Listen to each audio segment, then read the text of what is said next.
और अब वक्त हो गया है उत्तराखंड की खबरों का। कोटद्वार से खबर आपको बता दें, जहां नदी में डूबने से 2 बच्चों की मौत हो गई। खो नदी में नहाने गए थे बच्चे, गहरे पानी में डूबने से इनकी मौत हो गई। स्थानीय लोगों ने बच्चों के शवों को नदी से बाहर निकाला। इस वक्त की ये बड़ी खबर कोटद्वार से आपको बता रहे हैं, जहां 2 परिवारों के साथ ये हादसा हुआ है, जहां 2 बच्चों की मौत हो गई। ये बच्चे नदी में नहाने गए थे। स्थानीय लोगों ने इन बच्चों के शवों को नदी से बाहर निकाला। देवस्थानम बोर्ड पर पुनर्विचार की सांसद अजय भट्ट की सलाह पर सीएम त्रिवेंद्र सिंह रावत का कहना है कि अजय भट्ट ने सलाह देने में अब बहुत देर कर दी है। हालांकि सीएम ने यह भी कहा कि अजय भट्ट के बयान को तोड़ मरोड़ कर पेश किया गया। वहीं बीजेपी के प्रदेश अध्यक्ष बंशीधर भगत भी इसी लाइन पर बोले। भगत का कहना है कि देवस्थानम बोर्ड पर अब बहुत आगे बढ़ा जा चुका है। वहीं मामला कोर्ट में है। अब कोर्ट से जो भी फैसला आएगा वो सभी को मान्य होगा। और थोड़ा देर कर दी उन्होंने बोलने में, लेकिन रात को मैं उनका स्टेटमेंट सुन रहा था, मुझे ऐसा लगा कि उनके स्टेटमेंट को काफ़ी तोड़ा मरोड़ा गया है। पहली बात तो यह है कि वो मामला इस समय हाई कोर्ट के विचाराधीन है, उस पर हम कुछ कहें ये हमारे लिए ठीक नहीं है। दूसरा, माननीय मुख्यमंत्री जी ने कह दिया है कि उन्होंने सुझाव जो दिया वो देर से दिया, अगर प्रारंभ में दे देते तो कुछ विचार कर लेते। तो आखिरकार अजय भट्ट ने क्या कहा था, अब आपको वो बयान सुनाते हैं जिसमें उन्होंने देवस्थानम बोर्ड को लेकर अपनी सलाह दी थी। तो नहीं आया होगा। मैं समझता हूं कि सारे लोगों को पहले से हम लोगों ने तैयार कर लेना चाहिए था। तो कहीं ना कहीं हम लोगों से हो सकता है कि तैयारी करने में कुछ चूक हुई हो, क्योंकि लोगों का जुड़ाव बताता है। क्योंकि इस बोर्ड के साथ जो तीर्थ पुरोहित हैं, तीर्थ पुरोहितों के साथ अधिकांश लोग जुड़ रहे हैं, वो एक उत्तराखंड का मुद्दा बन गया है।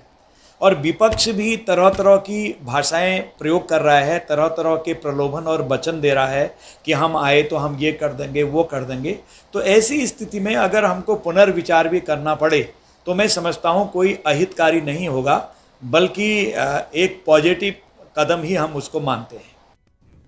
देहरादून से खबर आपको बता दें, जहां रुड़की नगर निगम के मेयर गौरव गोयल 11 अन्य पार्षदों के साथ रविवार को बीजेपी में शामिल हो गए। बीजेपी प्रदेश कार्यालय में सीएम त्रिवेंद्र सिंह रावत, प्रदेश अध्यक्ष बंशीधर भगत की मौजूदगी में उन्होंने बीजेपी को ज्वाइन किया। उनके साथ पार्षद अंकित चौधरी, नीतू शर्मा, गीता जोशी, पूनम देवी, देवकी देवी, वीरेंद्र गुप्ता, विनीता रावत, धीरज सैनी, नवनीत शर्मा, नितिन त्यागी, सचिन चौधरी ने भी बीजेपी को ज्वाइन किया। गौरव गोयल ने 2019 में बीजेपी से टिकट कटने पर निर्दलीय चुनाव लड़कर जीत हासिल की थी। अब एक बार फिर उनकी घर वापसी से प्रदेश के 8 नगर निगमों में से 6 पर बीजेपी का कब्जा हो गया है।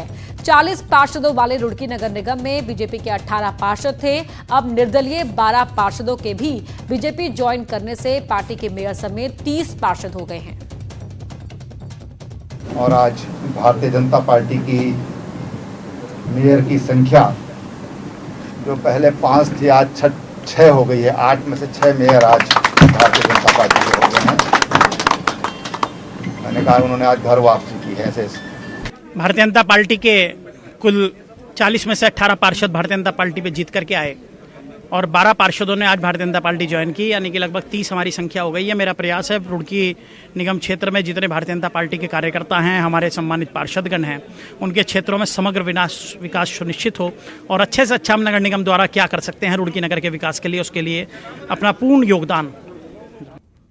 वही बीजेपी हेडक्वार्टर की धज्जियां उड़ी हैं। बीजेपी हेडक्वार्टर में सोशल डिस्टेंसिंग के नियमों का उल्लंघन हुआ है, तो बीजेपी हेडक्वार्टर पर सोशल डिस्टेंसिंग की धज्जियां उड़ाते हुए यहां पर लोग नजर आए। रुड़की मेयर के शामिल होने पर यहां पर जश्न मनाया गया।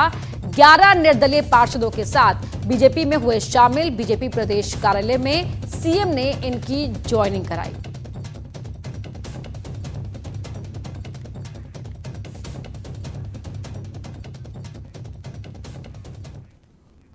और इधर बीजेपी दफ्तर में रुड़की मेयर की पार्टी ज्वाइनिंग कार्यक्रम के दौरान सोशल डिस्टेंसिंग की धज्जियां उड़ने पर कांग्रेस ने रिएक्शन दिया है।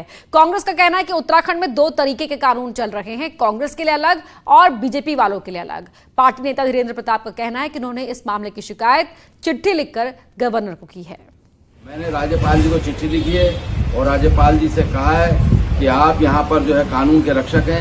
ये देखिए कि भाजपा के लोग किस तरह से सोशल डिस्टेंसिंग का मजाक उड़ा रहे हैं, मखौल उड़ा रहे हैं, और दूसरी तरफ कांग्रेस के लोगों पे मुकदमे बनाए जा रहे हैं।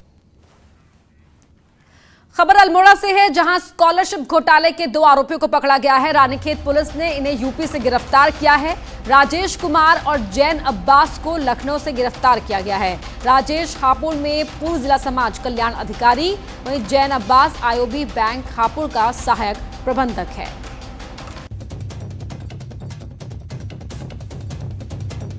तो स्कॉलरशिप घोटाले में ये 2 आरोपी गिरफ्तार किए गए हैं। इन्हें यूपी से गिरफ्तार किया है। रानीखेत पुलिस ने इनकी गिरफ्तारी की है और इनके नाम है राजेश कुमार और जैन अब्बास। इन्हें लखनऊ से गिरफ्तार किया गया।